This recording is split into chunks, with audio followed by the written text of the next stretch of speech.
ಚಿತ್ತದಿಂದ ನನ್ನನ್ನೇ ಧ್ಯಾನಿಸ್ತಾ ಇದ್ದೀಯ. ನಿನ್ನ ಭಕ್ತಿಗೆ ಮೆಚ್ಚಿ ಪ್ರತ್ಯಕ್ಷನಾಗಿದ್ದೇನೆ. ಏನು ಬರಬೇಕು ಕೇಳು.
ಅಚಾತುರ್ಯ ಘಟನೆ ನನ್ನ ಜೀವನದಲ್ಲಿ ನಡೆದು ಹೋಯಿತು ತಂದೆ.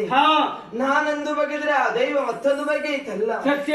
ಮಂಗಳದ ಅಂಗಳದಲ್ಲಿ ಇಂಗಳದ ಮಳೆ ಸುರಿದಂತಾಯ್ತು.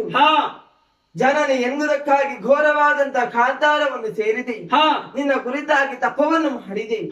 ನಾನು ತಪವನ್ನು ಮಾಡಿದಂತಹ ಸ್ಥಳ ಆ ಸುಪಾರ್ಶ ಮುನಿಯ ಸ್ಥಳವಾಗಿ ಹೋಯಿತೆ. ಸತ್ಯ. ನನ್ನ ತಪದ ಜ್ವಾಲೆಯಿಂದ ಕ್ರೋಧಗೊಂಡಂತಹ ಮುನಿಪ ನನ್ನ ಉದರದಲ್ಲಿ ಮಹಿಷನಿ ಹುಟ್ಟಲಿಕ್ಕೆ ಶಪಿಸಿದ್ದಾನೆ ಅಂತ ಆದ್ರಿ ಅಂತಹ ಮಗನನ್ನು ಪಡೆದು ಏನು ಸಾಧಿಸಿದ ತಂದೆ.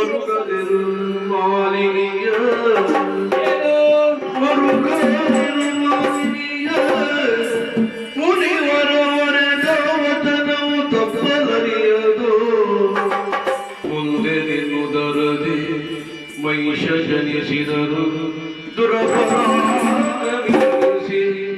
ತ್ರೈಜಗವ ಮೆರೆವ ಗಣಕೀರ್ತಿಯಿಂದ